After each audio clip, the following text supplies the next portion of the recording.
Welcome to Odds Bodkins Curiosity Shoppe, where you'll find the unique, the bizarre, and sometimes the haunted. Feel free to look around, peruse the items, and never fear, there's nothing here that bites. Hard anyway. Hello there. How delightful it is to see you return to Odds Bodkins Curiosity Shoppe.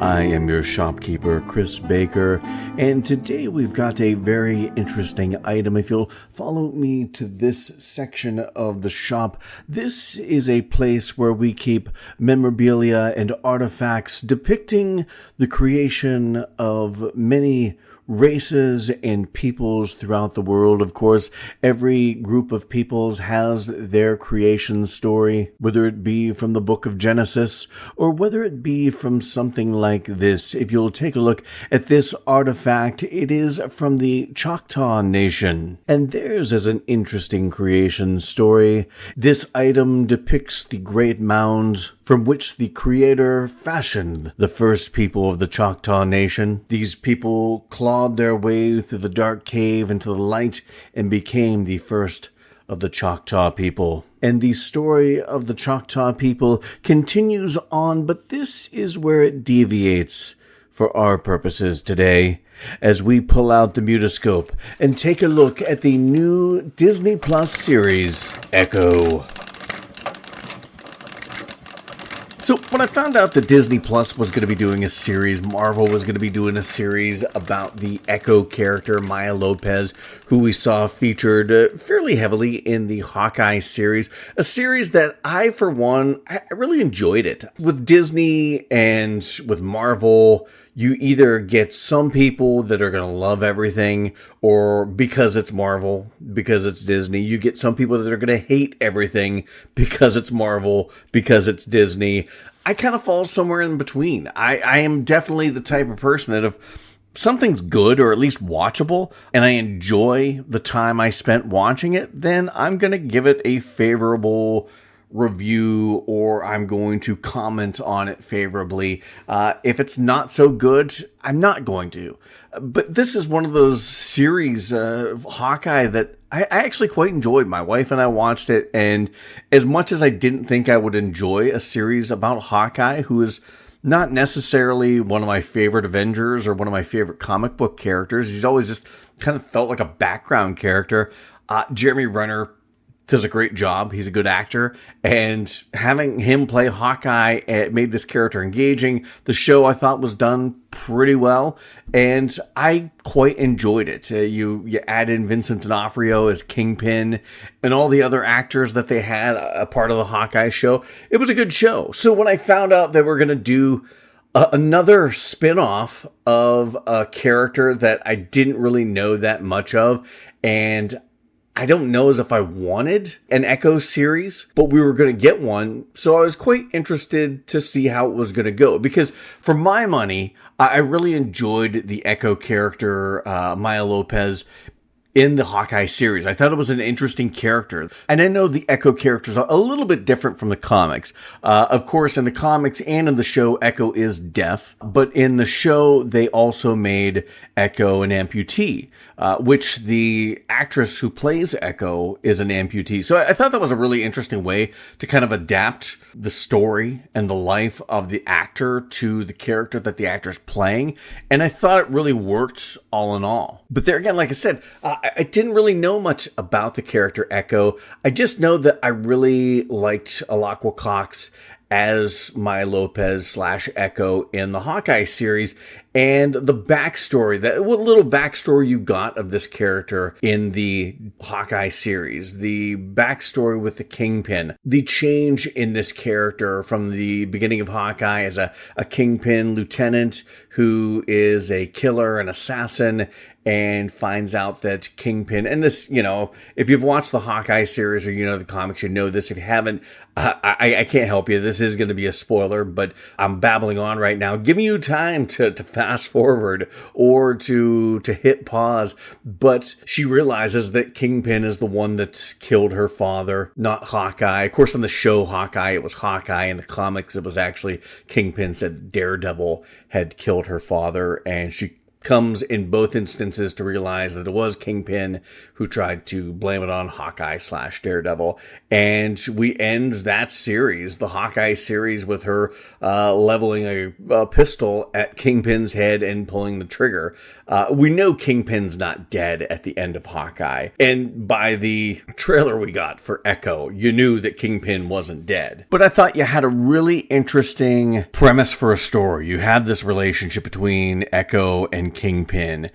The trailer made this seem like this was going to be a real gritty and dirty street crime sort of story, almost kind of bordering into a mob type story.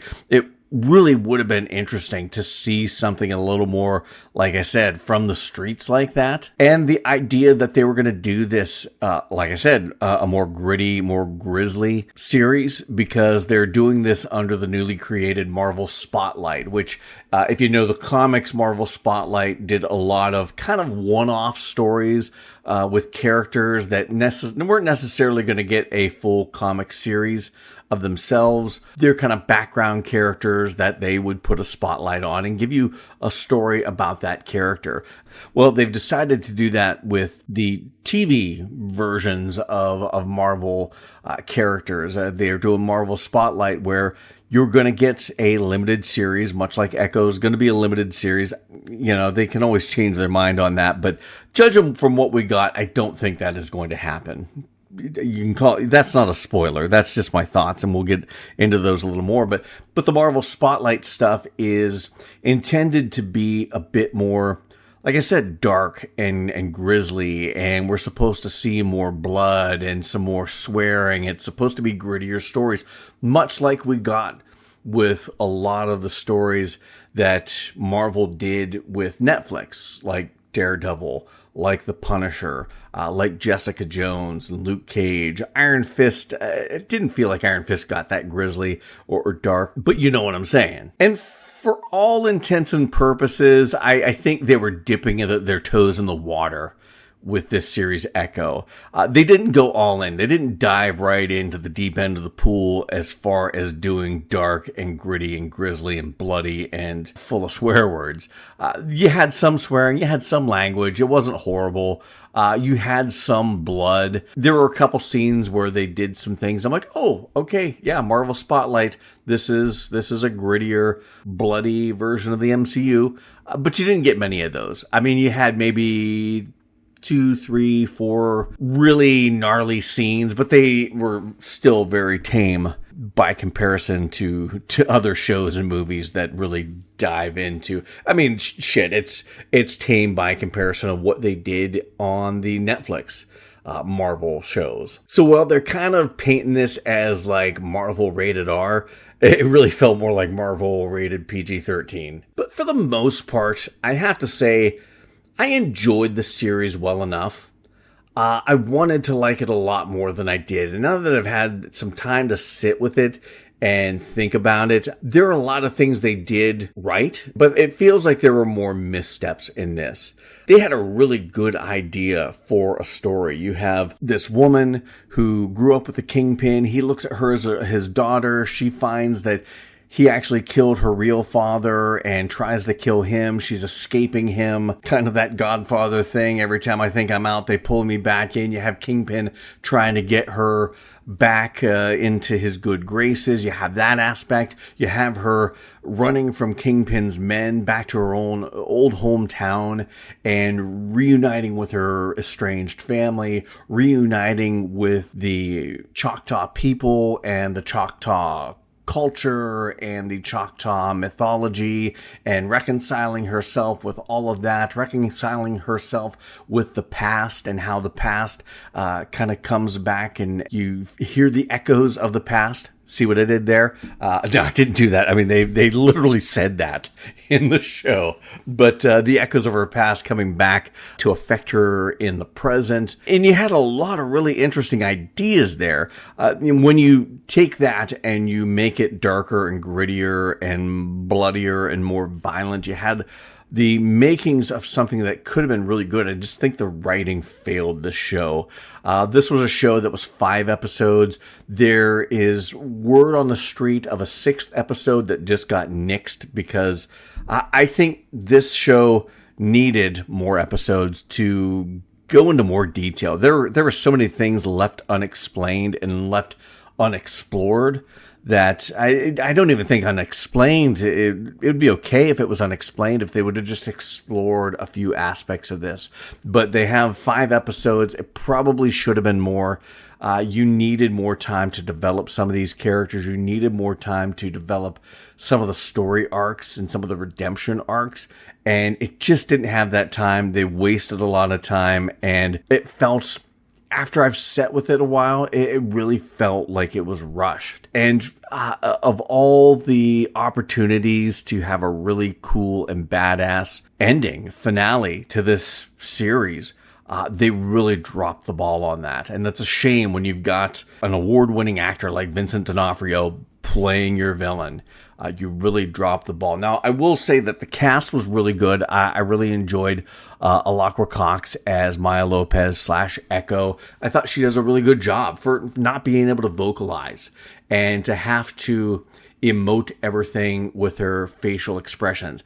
I think there were some scenes where I think she could have got some better direction from whoever happened to be directing those scenes, because there were some scenes where she just kind of had a troubled look on her face. And I really wish they would have helped her in some of those scenes where she needed to emote a certain way to get there. But all in all, I have to say she did a wonderful job for being able to emote how she did. And her whole performance is based solely on body language and her facial expression. I thought she did a really good job. The fight scenes that she did, having a prosthetic leg, it was quite impressive. Now, there were some clunky fight scenes. There was one that we'll talk about if you haven't seen the trailer. The one with Daredevil, you've seen the trailer. It's in there. But we'll talk about that once we get into the spoiler section. It was a little clunky, but all in all, I really enjoyed her as Echo. I thought she did a really good job. And I enjoyed the rest of the cast. I thought was really good. A couple standouts that I really enjoyed seeing was Graham Greene. Always a delight to see him show up in series and movies. He can play, he can play harder characters. He can play more serious characters. But when he does comedic characters, I mean, the guy has just got impeccable comedic timing and always fun to see him. Zahn McClarnon, who plays Maya's father, William Lopez, I believe we saw him in Hawkeye a little bit, but he's another one of those actors that just, I always enjoy seeing him show up in things, and he did a really good job for what little his character was in this series. I really wish we could have seen more of him because he's one of those actors that just is always a delight to see. Devery Jacobs plays Maya's cousin, who she, when they were younger, they looked at each other as sisters, but Bonnie. And the interesting about that is the fact that Devery Jacobs did the voice for Kahori in the What If Season 2. So, and they've talked about her doing a live action version of this character. And I thought it was quite interesting. I don't know what came first, the chicken or the egg. Was she cast in this and they said, oh, we want to use you to voice this character, or she voiced the character first and then they hired her to be in this? I'm not sure how that worked out, or if the two were even connected, but I really liked her. There again, I wish we could have seen more of her in this story. She really wasn't focused on all that much, and kind of like some characters a bit underutilized. But again, I can't wait to see her as a live action version of Kahori sometime in the future. Whether we'll get to see her along with Echo, I don't know, but really interested to see that, and really enjoyed her performance. Like I said, what little we got to see of it. And again, like I said, so many other fantastic actors. And I think that was one of the cool things about this, is that this was a great opportunity to focus on Native Americans, Native American culture. You had a mostly Native American cast, and in a day of diversity, I think this was a really good story to tell that allowed the audience to see aspects of Native American culture and the Native American people and what everyday life is like. And it was a great opportunity that I think they really squandered. There again, not the actor's fault, not the cast's fault. They all did a really good job, I thought.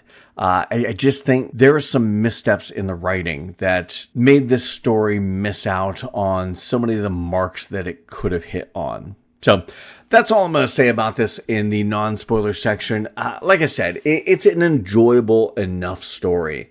The actors are really good. The little that they do dive into Choctaw history and lore and mythology is all very interesting.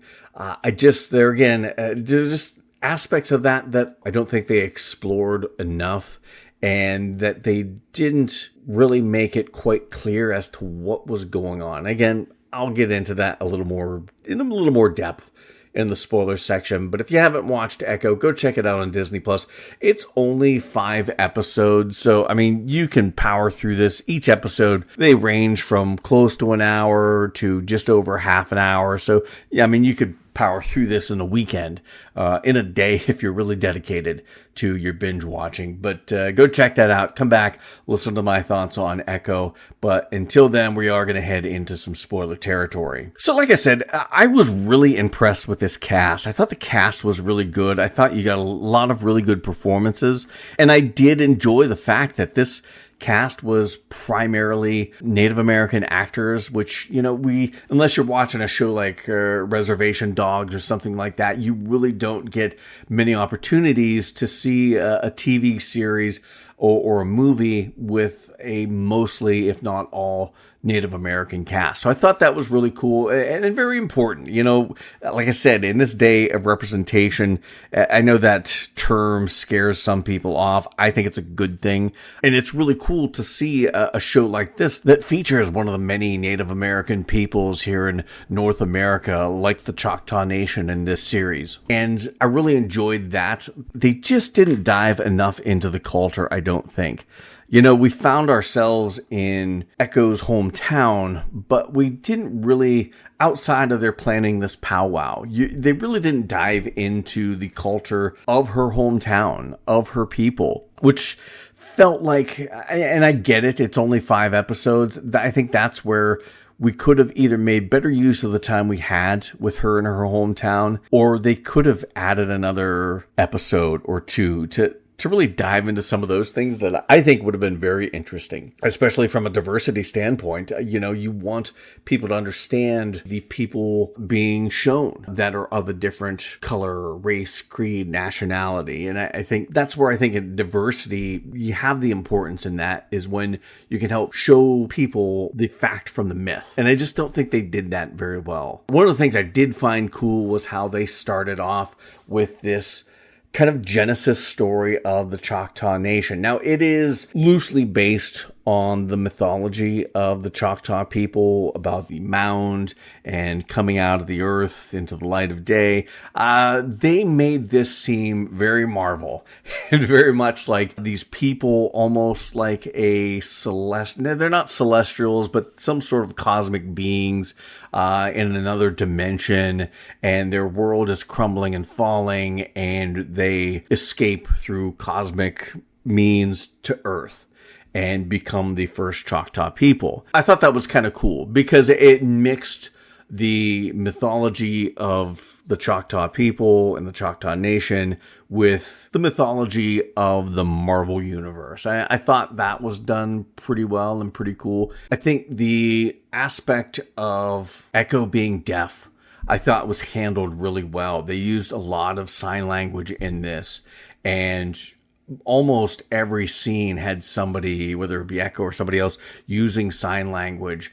It did kind of stilt the dialogue because there were some moments where you just had the actors using sign language and you had the captions underneath, which was fine. But then you had some people talking along as they're signing to Maya Lopez, and it just slowed, they're trying to slow down their speech to match the hand movements of the sign language. It just kind of stilted their performance a little bit. So I don't know as if that worked, but it was really cool to see all of these scenes play out in mostly with sign language, which you don't get a ton of. And there again, another great way to show some representation from a deaf person's perspective. And I thought there were some really good scenes that they used where they cut out all the audio completely, and you're essentially in Maya Lopez's head as a scene is playing out where she's seeing people moving their lips, they're talking, but she can't hear them. And it was really for me, not knowing what it's like to be deaf, that was very disarming, because I'm like, oh wow, I never thought about that. If I couldn't hear, how confusing, and how you really have to pay attention to body language and facial expressions if you're even, especially in a dangerous situation like Echo was in at that time, to even know what the hell is going on. And it was really an eye-opening perspective to put the viewer in those scenes. I thought that was interesting.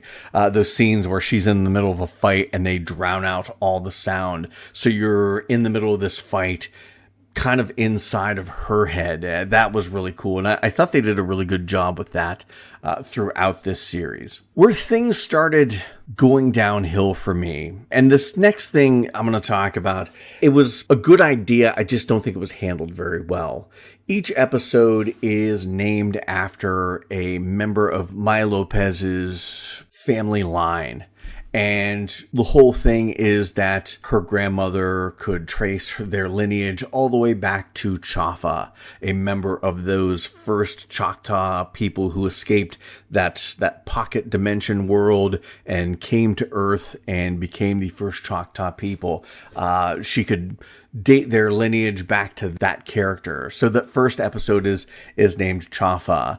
The second episode, Lowak, is a Choctaw woman from, I believe, the 1200s, and they're playing stickball, kind of like lacrosse. She gets a vision of Chaffa and uses some powers from her to win the stickball game. Then you have Tuklo, who is a woman in the 1800s.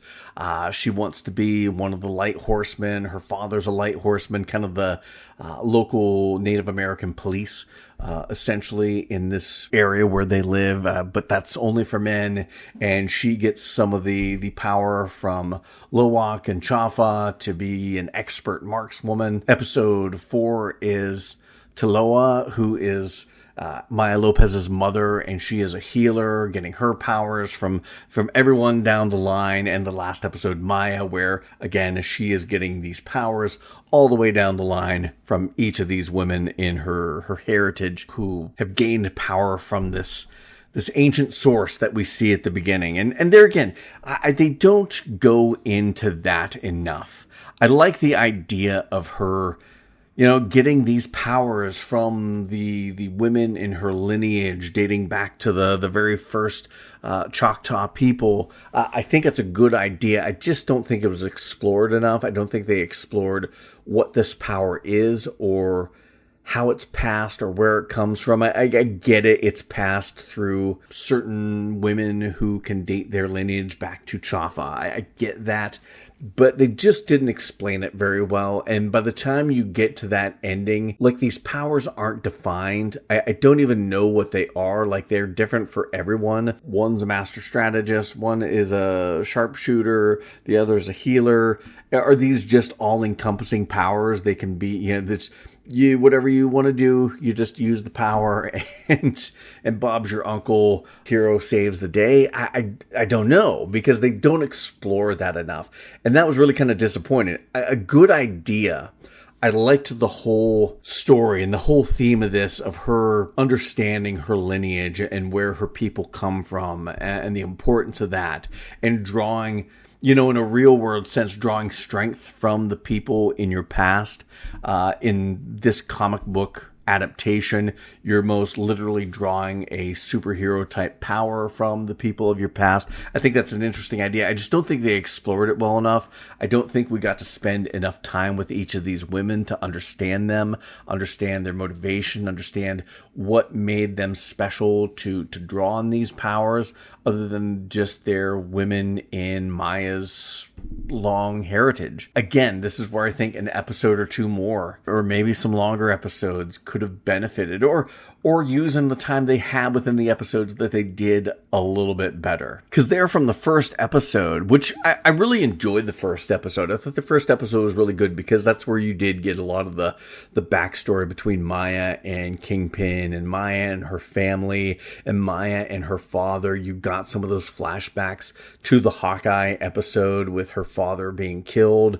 It was really good. It was dark and gritty. You had some really gritty scenes in that. Some of those street crime scenes that you thought you were going to get. But then once she goes back to her hometown, it's just a lot of like her going around to see this family member, her going around to see that family member. They sit and talk about her not being around for 20 years. They sit and talk with her about the fact that she's alienated from her grandmother, and she goes on a little adventure here, and then she goes on and talks to this guy about this, and then she blows something up, and it just felt kind of helter-skelter from a writing standpoint. There was just felt like there was no clear story to tell. Let's just have her do some things until we can get Kingpin there, and then that's when we're gonna wrap this up. That's the real story, Kingpin coming back to try and seduce her back into his family. And even that, they just got so wrong, because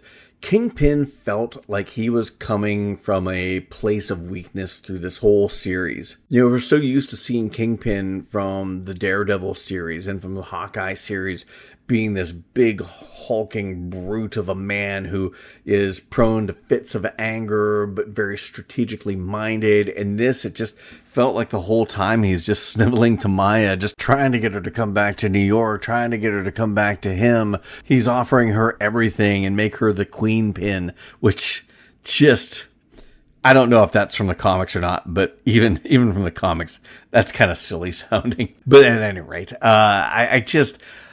Vincent D'Onofrio is too good an actor, and he does too good a job playing this character to have to play this character this way, almost begging Maya to come back. And the Kingpin we've seen up to this point would not do that. I think the only scene we got where Kingpin felt like Kingpin is where Maya was getting ice cream, trying to get ice cream, and the guy's mocking her, and Kingpin, we saw it in the trailer, Kingpin went and beat Jesus out of him. That's where Kingpin felt like Kingpin. And this, the climax of this show just felt so anticlimactic. You had this big showdown with Kingpin and Echo, and that moment where like all the ancestors of her past show up there, but not like transparent like apparitions. They really felt like they were in the room, and that just seemed like too on the nose. Okay, yeah, we get it, girl power. She's drawing on the power of all the strong females in her lineage, which there's nothing wrong with that. It was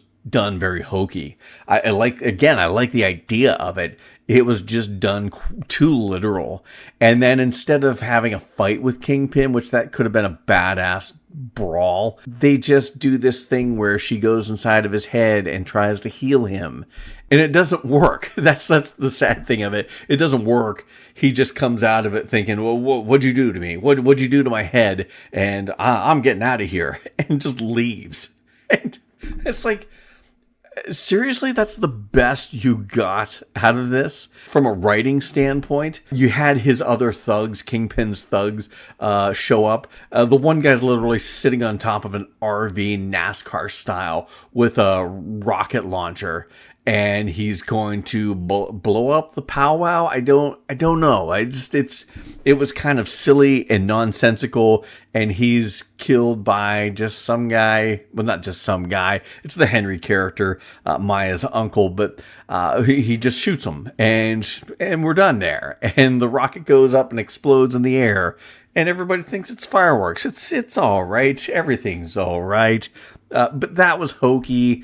The whole thing where Maya gives her powers to her grandmother and to Bonnie, and they've got superhuman strength now, and they've got glowing hands, and they're punching bad guys.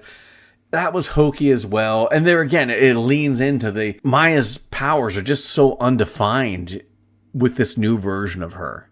And we'll get into the difference between the comic book character and this version of Echo in a minute. But I want to kind of wrap up this bit on the on the climax. But it's, the powers are undefined, and I don't know what she can do and what she can't do. Or can she just do everything? Because that seems to be the way things are going, is that we've got to make these female characters overpowered. And that's what Marvel seems to be doing these days, or the writers of these Marvel shows and movies seem to be doing these days, because, and I get it, you want to have strong female characters, but when you make the female characters stronger than everybody, like Emilia Clarke in Secret Invasion, like Captain Marvel, like Scarlet Witch, it just makes superheroes that can't be beat are boring. And I hope they don't do that with this Echo character if we do see her show up somewhere down the road. But I don't know. I liked where they were going with this character as far as giving it powers, but I just think they did it the wrong way, so to speak. Hear me out. So in the comics, Echo doesn't have necessarily superpowers. She is much like Taskmaster, who we saw in the Black Widow movie, at least a version of Taskmaster that we saw in the Black Widow movie, where she mimics the fighting style of whoever she happens to be fighting against. Other than that, she's like an Olympic caliber athlete. She's very strong, and she's just a badass fighter and assassin. Now, I know later in her storyline, Echo does receive the Phoenix Force that was in Jean Grey and bounced around some people. She got the Phoenix Force, and that's where she developed flight and telepathy and superhuman strength, and she can kind of generate that cosmic fire. And with the Phoenix Force, I think that's when she became the new version of Thunderbird, which is the original Thunderbird, another Native American character from the comics that I wish we could see. We kind of got a variation of that on the Gifted, that short-lived Marvel show with Stephen Moyer. But it wasn't until then that Echo got like superpowers. And I thought that was kind of where they might be going with this, just not with the Phoenix Force. And it kind of is, but they tied it back into her ancestry, which I'm fine with that. I think I would have liked to have seen Echo be a little more like Echo from the comics, just a badass fighter. That way, this series could have gone grittier. It could have been that like street crime type of show that the trailer promised us. You didn't have to have a bunch of CG effects. You didn't have to have a lot of superpowers. It could have been just like a real gritty, down-to-earth type of crime show. But I get it. It's a superhero show, so they wanted to give her superpowers. It is from the comics that she does eventually get superpowers, just in a slightly different way. Well, no, it's a vastly different way, but I guess it all leads back to the fact that I don't know what her superpowers are. They just left them so undefined. And the way they handled the communing with the ancestors of her past, where they're just like literally standing beside her. I don't know if they would have made them like Force Ghost looking or maybe transparent like their spirits, if that would have helped. I think that would have helped a little more. Just having him there just felt like, oh, are they there in the room with her? Like physically, or can Kingpin see them? It just wasn't clear as to what I'm supposed to be seeing on the screen. And if I'm going to ask the question, then it's not done terribly well. But I think if they would have, like I said, kept the superpowers out of this, and I get it, you probably had to go the superpower route if you're going with the spiritual route of her having visions from her ancestors of the past and them having powers and passing them on to her. She's got to have superpowers. But if they would have just kept this grounded in reality, or grounded in a super powerless superhero mode, I think this really could have worked better, because they did some really good things with some of the fight scenes. I really like that first fight scene where she's going with those Kingpin goons and they're busting up this place. I don't even know if they talk about what's going on there, but that was a pretty good fight scene. The fight scene with Daredevil, I know a lot of people have chided that because it was clunky and not very good. I don't think it was supposed to be good. I think all the Charlie Cox stuff was really good, the Daredevil stuff. because he's been Daredevil for a while. This is supposed to be Maya in her like late teens. She's very young. She's not the skilled assassin. This is like her first job that Kingpin's given her. She's not the trained fighter and assassin that she becomes later. So she's not going to be that smooth with her fighting style, and not that smooth fighting Daredevil. That's why she gets her ass kicked pretty good, but the fact that she lasted that long with Daredevil impresses Kingpin. So, you can sit there and trash talk that fight scene, but it's not supposed to be like one of these slick two superheroes fighting each other fight scenes. It is a superhero fighting a kid who's just learning how to fight, essentially. Not learning how to fight, but learning how to fight another superhero. But because of that, when you take that into consideration, I really did like that fight scene. I would have liked to have seen a fight scene between Daredevil and Echo now, in this present day that we're watching this series in. I think that would have been cool. I was under the impression that was a flashback, that fight with Daredevil, but we might see him show up later, and we did not. There again, I don't know whether that was my misunderstanding or something else they cut out, because like I said, they cut out an episode from this.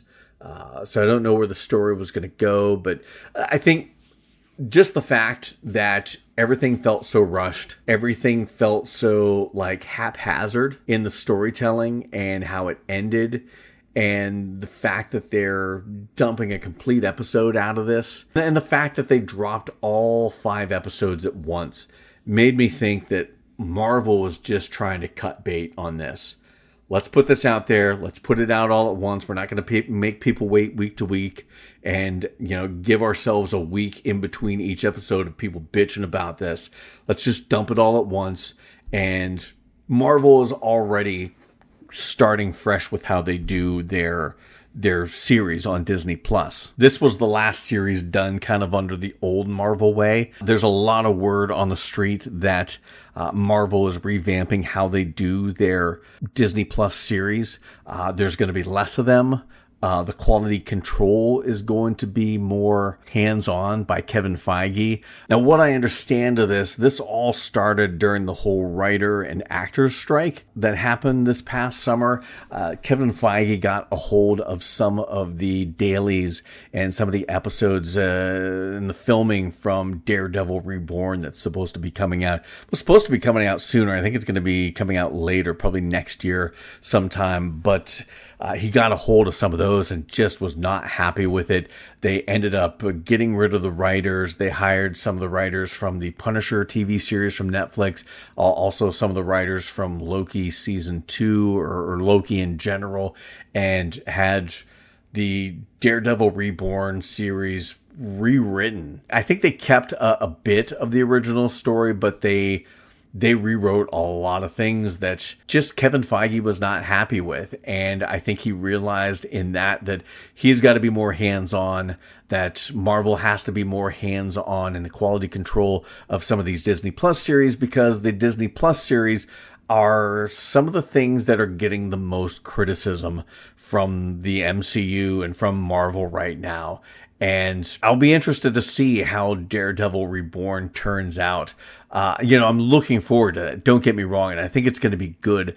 But the fact that Kevin Feige and Marvel are trying to pay a little more attention to what is being put out on Disney Plus gives me hope. And I hope that we can see a stark difference in how this Daredevil Reborn series looks and feels and plays out, as opposed to all the things that have come before it. Because for the most part, the Disney Plus series, I think we got that in the Disney Plus Marvel stuff, and the Star Wars, the Lucasfilms Disney Plus shows.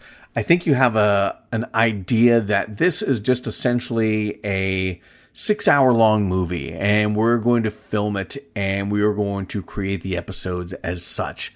And that's where you get a lot of pacing issues. And that's where, some of these series just feel like they bog down in the second act. What would be the second act if you're looking at the series in its entirety as a big, long movie? And I think they're going to be filming these series, at least Marvel is, they're going to be filming these series more in line with how you film a series. So each episode feels like its own individual story arc. You get a beginning, a middle, and an end. Each episode is going to feel like compact in the pace of it, but then, of course, servicing and serving the broader arc of the entire series. So I'll be interested to see how that all plays out and what we get, if we get any improvements on some of the biggest complaints about Marvel Disney Plus series over the past couple years. I'll be interested to see if some of those complaints are rectified with the Daredevil Reborn series. And maybe Marvel may have learned their lesson that they can't just let people go off half-cocked and just do whatever they want, because then you get She-Hulk. But all in all, I didn't hate the Echo series. I just thought it underwhelmed. I think you had a really good idea, a really interesting story with a really interesting character, and you had a lot of really interesting and good actors. You have a story that doesn't often get told from a perspective of a people that don't often get recognized or don't often get stories in comic book adaptations in a Native American tribe like the Choctaw. It's cool that we have Maya Lopez's Echo, played by Alaqua Cox. It's cool that we have the Kahori character now that we'll eventually see in live action. Probably not going to get her own series or her own show. I think it's another thing that Disney and Marvel have to stop doing, is stop taking these B characters that become fan favorites, like Agatha Harkness, like Echo. Stop thinking that just because a character is a fan favorite that we want to see a whole series devoted to them. It sounds good in theory, but on paper it's good. But when you make it a reality, sometimes I just didn't care enough about that character to see a whole 6-hour or however many hour series about them. And if I am going to enjoy that, it better be effing good. It better be tight. The story better be tight. The writing better be tight. The pacing better be tight. It better be on the mark, because I won't put up with shitty movies from the characters I do like, or shitty TV series from the characters I do like. I'm certainly not going to enjoy a character that I only marginally have interest in if it's not good. So, say if you're taking some of these marginal, lesser known characters and doing a series about them, you better freaking do them well. And they better be spot on, or people are going to lose faith in some of these, lesser characters getting their own series. And you're doing a disservice to the character, because a lot of these are cool characters, like the Echo character. And I think that's what you got with this. You got a great idea, a great character, a lot of great actors, and the story underwhelmed. The writing underwhelmed. You had a character that, I get it, it's supposed to be an anti-hero, but they made her so unlikable in so many scenes and such a chip on her shoulder. She's the one that didn't have any contact with her family, but she's making them out to be the bad guys because they didn't call her when she didn't call them. And granted, in real life, both sides got to give a little bit. But she just didn't come across as likable. You didn't get a really good redemption arc with her. It just felt like she was doing Maya Lopez Echo shit, no matter how it affected anybody else in her circle of family and her circle of friends. I'm going to do what I want. F the consequences that might come down on anybody else. You never felt like she had that change of heart. She had that conversation with her mom ghost, or maybe she was really there. I don't know. It looked like a very corporeal form. I don't know what it was supposed to... it's supposed to be a spirit, but you couldn't tell it by the way they filmed it or any effects that they put on it. But she has that conversation with her mom, and then all of a sudden she sees the light of day. And there again, in the rushed nature that this series had, the change of heart that, okay, now I'm going to be a good guy and honor my family and honor my heritage and fight the kingpin, which she doesn't even do that. She just tries to make him have a change of heart. And that's really a disappointment because, like I said, this was a really interesting idea that could have gone far. It just didn't feel like they had enough story that they wanted to tell. And I think there was a lot of story to tell. They just chose not to tell it. So all in all, Echo was okay. It was good enough. It was something that, when my wife and I got finished watching, we're like, oh, that was okay. That was pretty good. I think some of our most glowing reviews was from the acting, but as a story, it just felt like I was left wanting something. That climax and that final scene with, well, not the final scene with Kingpin, but that final scene with Kingpin and Echo was just underwhelming. Now, we did get the PS scene where Wilson Fisk is back on his plane and he's seeing the political show and they're talking about how there's no good candidates for mayor in New York City, and that if they just had a candidate who was a fighter and a bare knuckle brawler, and I'm like, oh, could they be any more obvious talking about Kingpin? And then, of course, it piques Kingpin's curiosity, and it's leading up to the Mayor Kingpin storyline, where Kingpin becomes mayor of New York City and outlaws vigilantes, and that makes it tough for people like Daredevil, people like Spider-Man, people like the Punisher, and I think we'll see that play into Daredevil Reborn. We may even see that play into the next Spider-Man movie. They're doing a Punisher series as well, so I imagine that might play into that as well, depending on how soon we get that. But that'll be interesting to see where that goes. And if that's all you were doing is doing this just to set up Mayor Kingpin storyline, wow, that's a long way to go, and a lot to put us through from a not so good storytelling standpoint to just get us to the point where Kingpin's going to run for mayor. But that seems to be what Marvel's been doing lately. Give us something mediocre like the Marvels just to set up a cool PS scene to tease us about what's to come. Like with the Marvels, it'd be an X-Men. With this, it's Mayor Kingpin. But at any rate, I enjoyed this show well enough. Wasn't great. It was okay. I can't say I would look forward to a second season. I mean, from what I understand, this is just a limited series and they're not going to do a second season. I imagine if it did better, if it got more critical acclaim, they might consider a second season, which is a shame for the actors because, like I said, the actors, Alakwa Cox, I think we'll see her again somewhere down the road, maybe in the Daredevil series or the Punisher series, but I don't know as if we'll see her in the main MCU anytime real soon. But I don't think we've seen the last of Echo, which is good because, like I said, it's an interesting character and a good actress playing her, and a very interesting actress. The fact that she did all she did on a prosthetic leg from a physical standpoint, and the fact that she's deaf and playing this character without speaking a word, that's quite a feat, and I thought she did a really good job. So I can't wait to see her in whatever iteration we see her in as far as Marvel in the MCU or on a Disney Plus series. So I want to thank everyone for listening to my thoughts on the Disney Plus series Echo. You can check out more about what's going on with Odds Bodkins Curiosity Shoppe on our social media pages, Facebook and Instagram. We're always posting about the latest episodes of the podcast. We're always posting about horror, fantasy, and science fiction.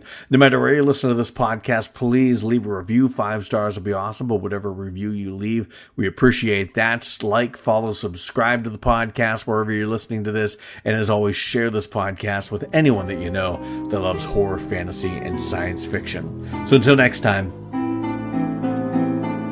thank you for visiting Odds Bodkins Curiosity Shoppe. We hope that you found something to your liking and visit the shop again soon. But even though you may come back, you never really get to leave Odds Bodkins Curiosity Shoppe.